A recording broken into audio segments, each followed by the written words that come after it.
నీ భారము దేవుని మీద మోపుము, దేవుడే నిన్ను ఆదుకొనుగాక. నీ ప్రతి భారమును దేవుని మీద మోపాలి.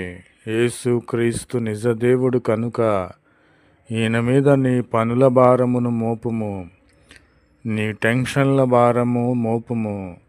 నీకున్నటువంటి ప్రతి భారమును ఈయన మీద నీవు మోపినట్లయితే ఈయనే నిన్ను ఆదుకునే దేవునిగా ఉన్నాడు. నాకు శ్రమల భారమున్నది, నన్ను ఆదుకొని వారు ఎవరునూ లేరని నీవు తలంచుచున్నావేమో.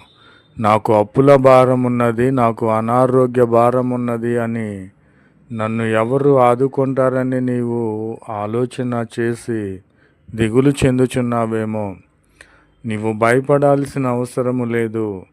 నీ పనుల భారము, నీ ప్రతి భారము కూడా దేవుడైన యెహోవా మీద నీవు మోపిన ఎడల